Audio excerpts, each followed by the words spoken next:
moments in which you have to access vulnerability in a lot of unique ways. And I was wondering what your approach is to that kind of thing generally. Is it something, you meticulously prep beforehand, or does it just, hit you when you're on set?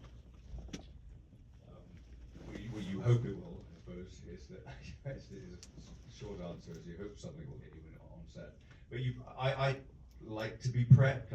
I get very anxious if I haven't prepped enough, and I work on the script, and I work on the accent, and I work on everything I can, the research. But once you get to set, you kind of have to throw all of that away, because it's suddenly you're speaking it out loud, and you have surrounded by wonderful co-stars, and what they bring to it is actually what you're reacting on, and that's kind of where a large part of the performance comes from. And speaking of that preparation process, as many of you know, this is based on the novella Queer by William S. Burroughs, but at the same time, I've been led to believe that the writer of this film, Justin Kritzkis, sort of reached slightly outside that material as well, pulled from some of Burroughs' other works, and from Burroughs' life as well, because in fact William Lee was one of the pen names he wrote under at one point. So was that something that you did as well in terms of research, going outside the text? I try and grab it where I can. I watched plenty of footage of Burroughs, and I read about him, and I read some of the other books, and you just try and soak it up. And his past, he grew up quite in a wealthy family. His father or grandfather invented the adding machine, and they made typewriters, Burroughs typewriters, and so he had money, but he went out to explore from a very early age to go searching for something, and then that's what that for me is what a lot of the film is about.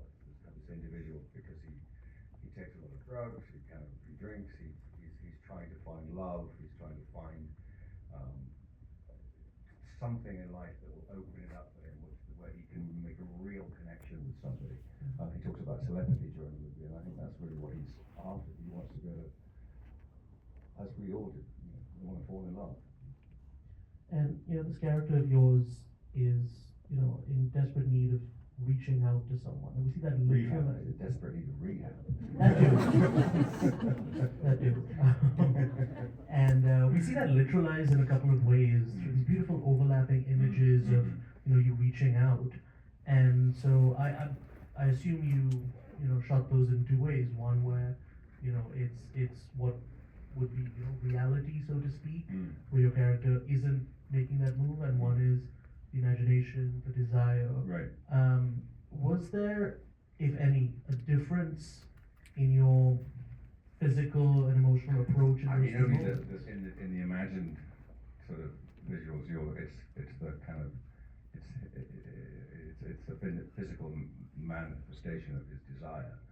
So and that before that, in the reality is that he's in this, he's just, the fact, in the book it's very clear about sort of sitting next, and he's sat with his knee very close to Allerton's, and the kind of the closeness and the electricity that's going between him and Allerton is sort of he writes about, and that feeling. And I kind of tuned into that. That just feels like being a teenager. And I think the character is a bit of a teenager. I think it's a sort of juvenile delinquent. And just that resonated with me, all of those sort of memories of that time of being that age and falling in love for the first time, and with desire and all those things that are firing like crazy when you're that age. Yeah, and he does in some ways feel like a character in Arrested Development, where so as a storyteller, I wonder if there's ever this desire in you to kind of think about exploring in this very traditional way, what is the character's arc, how does he evolve, how does he change, but this is a story in which you're kind of restrained because of, in a way, how much he doesn't really evolve over the course of the story, or evolves in like very minor ways. So I wonder if there's a part of you that kind of wants to break out of that, and there's a tension. When I say, I'm never really very interested in the arc of the story, only because I feel like it really, the only thing that matters is what's happening in the present, in that moment, and whether it's truth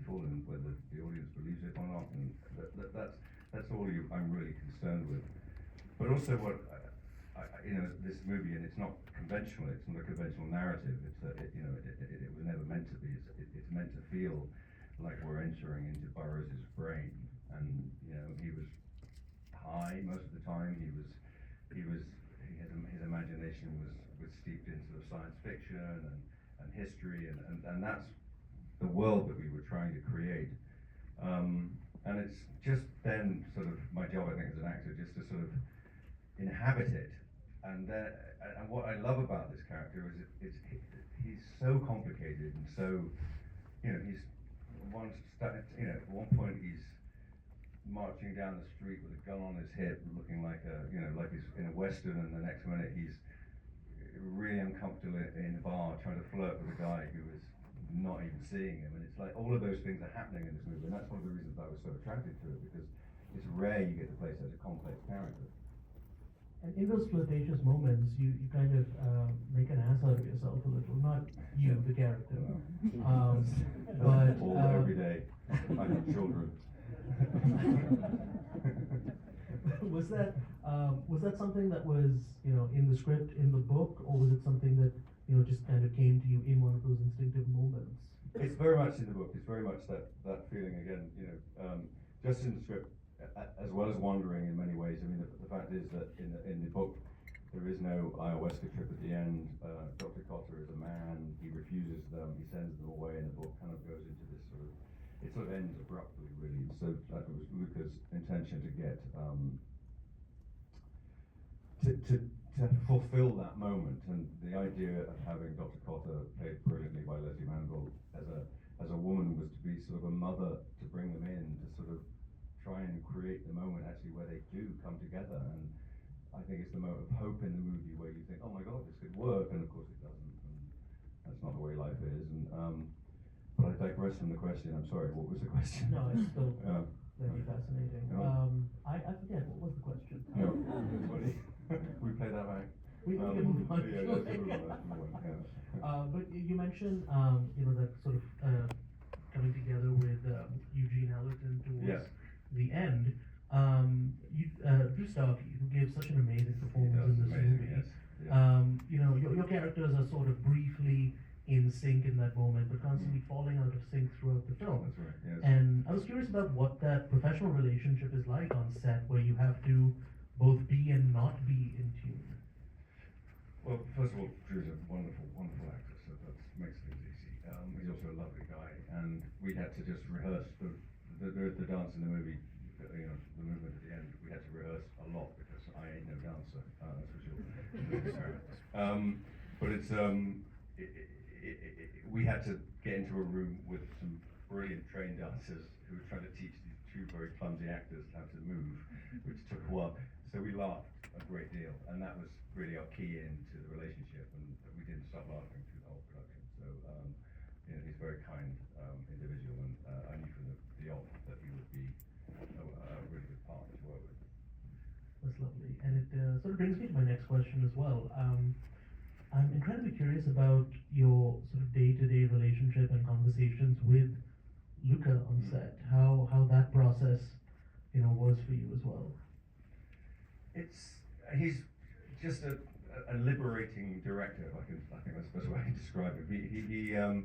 He is one of the best collaborators I've ever worked with. He wants to know everybody's opinion. He knows his own opinion very strongly. He is doing many things at once, as well as directing this movie.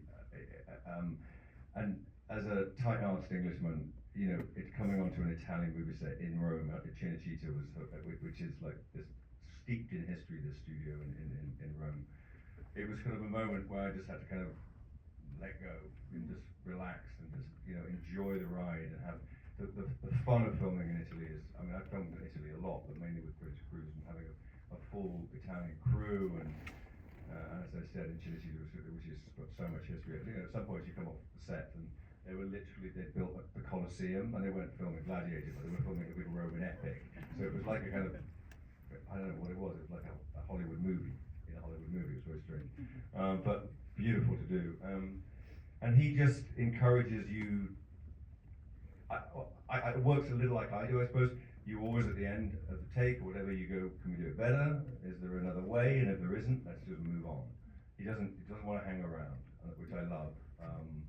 There's a scene where I take heroin in the movie, and it's a one-take shot, and we did that once, and we went, I think it works. Let's move on. I mean, you know, I mean, you got because you can't.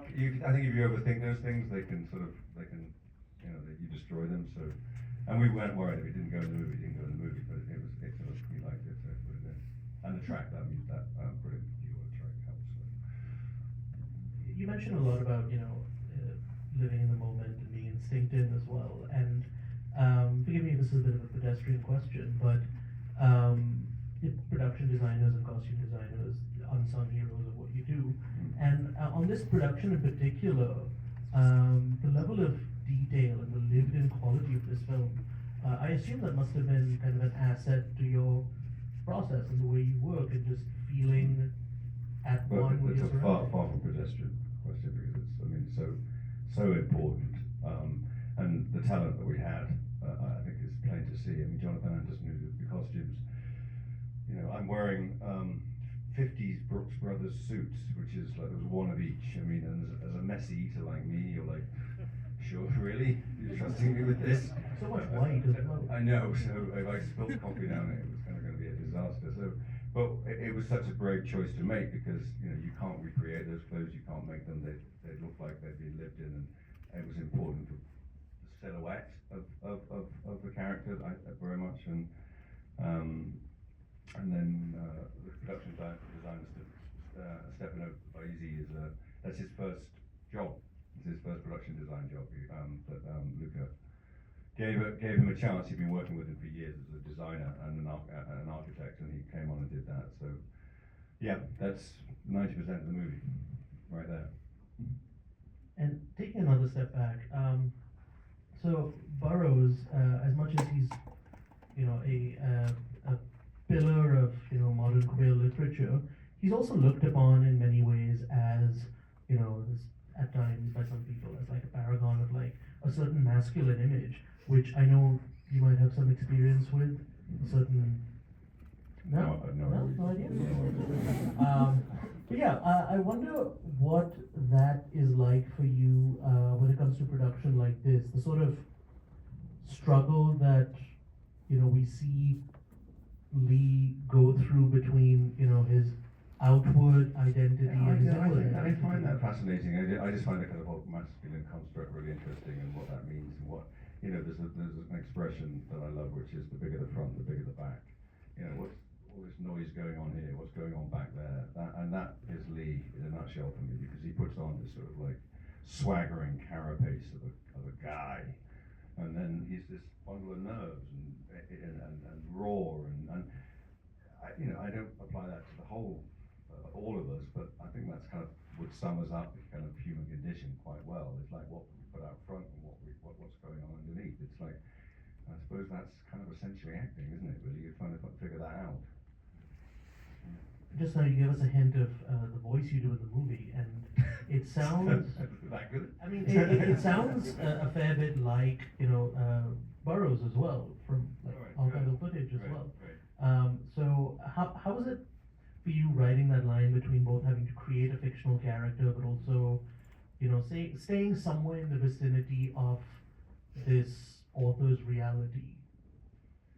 I'm really bad at impressions, so I couldn't do a straight take. Neither would I have wanted to, because ultimately William Lee is a construct of Burroughs' imagination, and we were really fortunate to talk to an expert on Burroughs called Oliver Harris, who just said, listen, he's making all of this up. Mexico City probably didn't exist in this way. He made it out of his own memories of all sorts of things.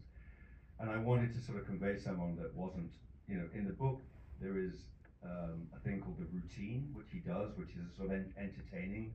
He does it in the movie, and it's sort of, you know, it's the pig squealing, the kind of the stuff that it's a bit. He does a bit, and I felt that was someone who was trying to be the life and soul of the party, trying to kind of be fun, and that in itself, the more that Allerton is silent, you know, the more we call it gobshite back home. I don't know what you call it here, but he can't stop talking.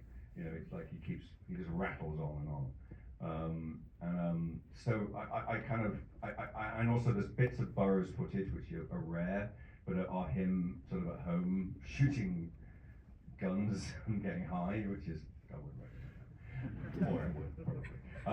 I mean, it's that person I wanted to tune into, the fun side of him that was there, as opposed to kind of this, kind of, sort of, I don't know, very, I suppose, for want of a better word, sort of boring academic that he sort of portrayed.